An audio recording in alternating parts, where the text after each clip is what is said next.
everyone, it's Cathy Zielske. Welcome back to my YouTube channel. Today I have a very bright, happy birthday to you card. Been making cards for a while, and the thing I find that I am most in need of, birthday greetings. Birthday greetings. So I created a new set called Birthday Palooza. This set is just designed for that most special of day, the day that we are born into this world, and lots of big words here with matching dies, but I'm going to keep it pretty simple, and I'm just going to use the word happy. Today I'm going to use my regular size MISTI because I'm going to do something a little fancy later, and I'm starting out today with a piece of Neenah Solar White, the smooth cardstock, and this is the 80 pound. And I'm going to be stamping today with Memento ink because I'm going to use my Copic markers to color in the word happy. Now, of course, the thing that I love so much about the MISTI is that it lets me stamp once and it looks good, but I get to stamp again to make it even darker. And this has changed, well, this has changed how I've used stamping. I'm just going to say it. Get a freaking MISTI. Anyway, the stamping looks great. The Memento ink will work great with my Copic markers. So let's start coloring, shall we? I'm starting simple. I'm making a rainbow, but I don't have a lot of markers, guys. I mean, I'm building my collection. And I'm going to start here with the darkest color first, and then I'm going to come in with the lighter color. Now, I never know which is the best way to go. And honestly, I start this way and then I'm going to completely change direction because my pinks don't blend that well. I have probably more pink than any other color, and I still haven't figured out which ones do the blending, but the whole tip to tip, you know, when you take your lighter color and you tip it to the darker tip, it helps. It helps you to create a blend. But now when I move on to orange, I'm just going to use the lighter color and just flood the space that I want to use, kind of get that paper wet. And then I'm going to come in with my darker orange. And this actually worked really well. I thought it blended better. And actually what's interesting, these two oranges are probably the furthest apart of all the colors that I used. So I really needed to do that tip to tip to kind of create that blend to get it as smooth as I could. And it's not, you guys, it's not perfect. I'm not a master blender, but I think, yeah, it works. Now I'm going to move on to yellow. And same thing. These colors are actually closer in, is it hue or range? But I still started with the light. And if you'll notice, I'm not going into the next letter where it overlaps. I'm just kind of keeping it simple. I'm sure you could do something really funky with this, and I cannot wait to see what really creative card makers do with this set, because this is my simple way of, you know, adding a rainbow to words. My greens, I love the YG01. It is such a pretty color.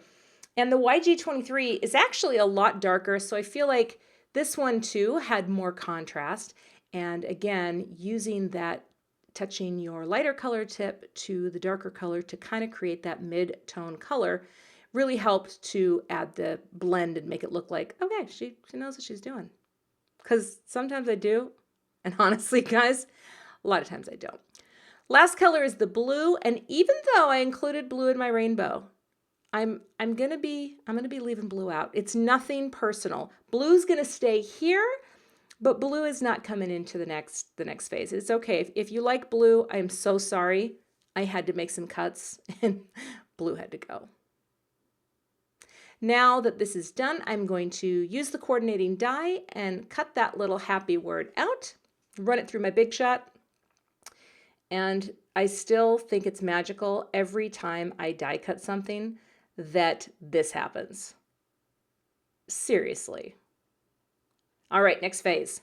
I am going to create a mask, and I've got some of this Simon Says Stamp masking paper, and I'm just going to use one of my Hero Art circle dies. This is a great set, great price for it, and just, oh my gosh, all-purpose circle set.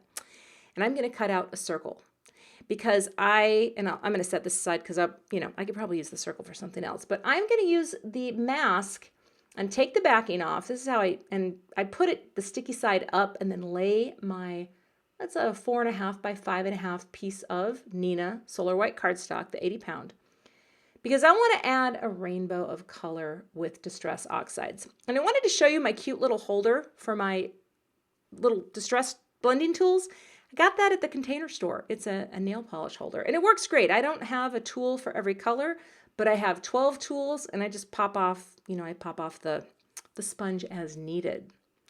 So I'm going to start here, and blending, I don't know.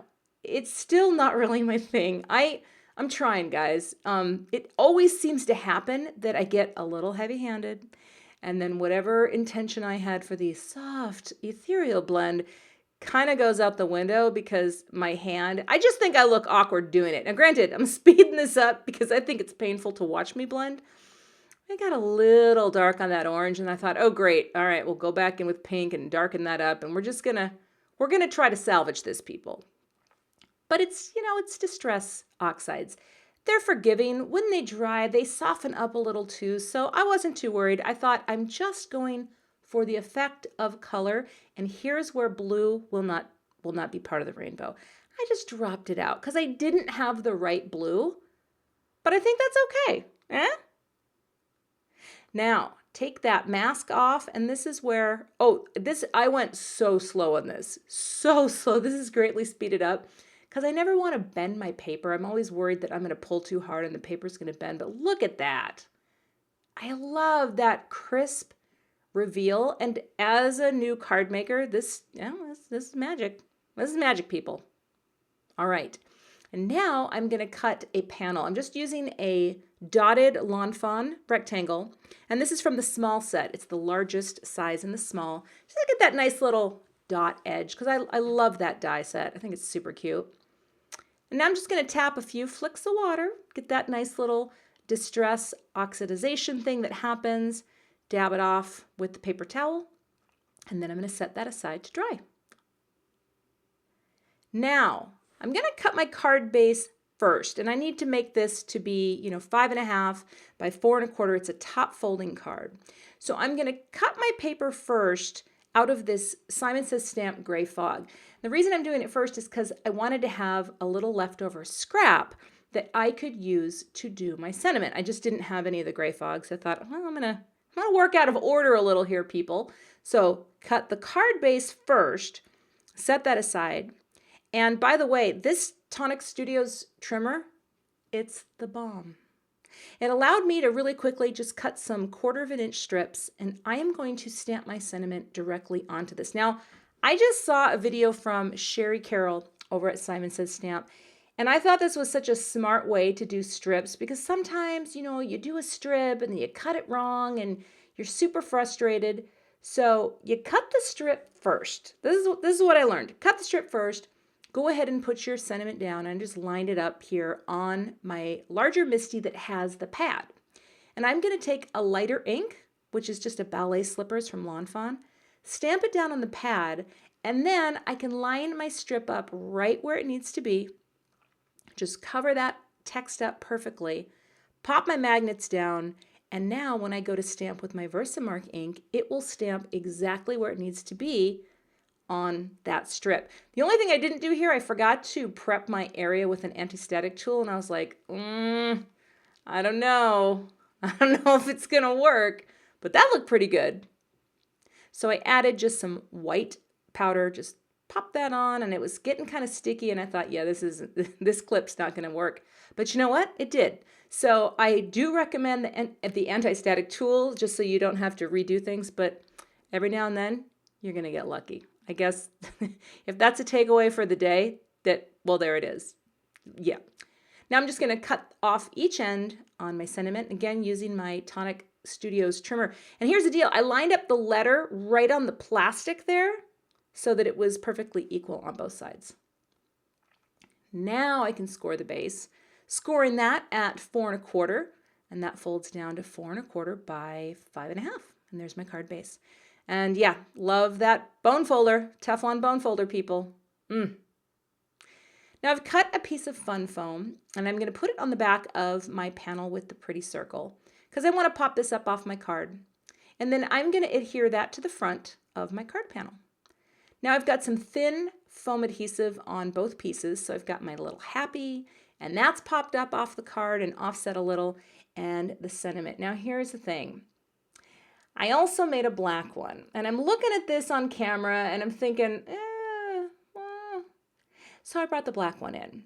And you know what? Even though initially I thought it was a little too harsh and I loved the gray, the thing I like about the black, and I did decide to stay this way, is that that black pulls out the outline of the stamp. And so I thought, yep, we're going to go with the black. It's got that nice pop.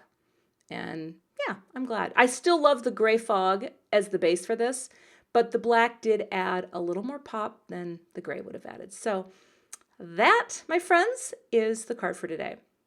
Super simple, a lovely happy birthday card. And if you're in need of a new happy birthday set, well, I've got one you could use.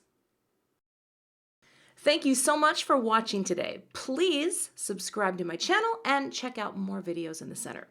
To see more from me, visit my website today. Thanks everyone, and have a great day.